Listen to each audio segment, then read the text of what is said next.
இப்போ நம்ம வந்து ஸ்வீட் கார்ன் வச்சு நம்ம ஒரு டிஷ் பண்ண போகிறோம். இது ரொம்ப மொறுமொறுன்னு இருக்கும். நம்ம வந்து ஸ்வீட் கார்ன் வாங்கிக்கிடுவோம். வாங்கி அதை வந்து வேக வச்சுக்கோங்க. நல்லா வேக வச்சு எடுத்துக்கிட்டு அதாவது நம்ம வந்து டூத் ஸ்டிக்கை வச்சு நம்ம இது மாதிரி உள்ளர விட்டு நம்ம கொஞ்சம் உள்ளர கட் ஆகாமல் உள்ளுக்குள்ள நல்லா கரெக்டாக மெதுவாக விட்டு மெதுவாக நம்ம எடுத்தோம்னா அது நல்லா பாசி கோர்த்த மாதிரி அந்த ஸ்டிக்கில் வந்து எல்லாமே வந்துடும். கொஞ்சம் பொறுமையாக பண்ணுங்கள். அப்படியே உங்களுக்கு வரலை அப்படின்னா உதுத்து விட்டுட்டு ஒன்று ஒன்றா ஸ்டிக்கில் கோர்த்துக்கிறலாம். இது மாதிரி கோர்த்து கூட நம்ம வச்சுக்கிறலாம். ஒரு இதை வச்சு நம்ம இப்படி கோர்த்து போட்டுக்கிறலாம். மெதுவாக விட்டோம்னா கரெக்டாக நல்லா வேக வச்சோம்னா க்ளீனாக வந்து நம்மளுக்கு எடுக்க வந்துடும். அது பாருங்கள், ரொம்ப ஈஸி தான். கொஞ்சம் பொறுமையாக எடுத்தோம்னா ரொம்ப அழகாக வரும். இது செய்கிறது வந்து அழகாக பார்க்கும்போது ரொம்ப நல்லா அழகாக இருக்கும். அதனால தான் இந்த மாதிரி இது பண்ணுறது. இது ரொம்ப காரம் இதெல்லாம் வந்து நல்லா உள்ளர போய் மசாலாலாம் உள்ளர போகிறதுனால அது நல்லா நம்மளுக்கு டேஸ்ட்டாக இருக்கும். சாப்பிட்றதுக்கும் ஒரு வித்தியாசமாக இருக்கிறதுனால பிள்ளைங்களும் ரொம்ப லைக் பண்ணி சாப்பிடுவாங்க.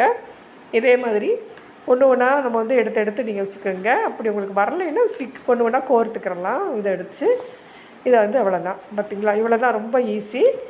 இதுக்கு வந்து அந்த இதை ஸ்டிக்கில் குத்துனதில் வந்து நான் வந்து ஒரு ஸ்பூன் கார்ன்ஃப்ளவர் மாவு போடுறேன். அதே மாதிரி ஒரு ஸ்பூன் கடலை மாவு போட்டுக்கிறேன்.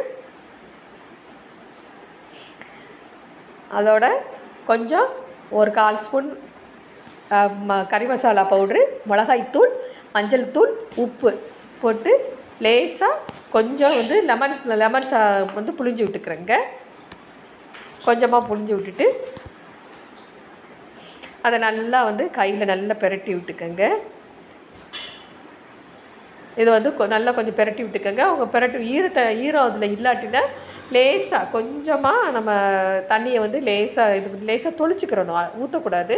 லேசாக கையில் மட்டும் நனைச்சிட்டு அது மாதிரி லேசாக தொளிச்சு விட்டுட்டு நீங்கள் பண்ணும்போது ரொம்ப நல்லாயிருக்கும்.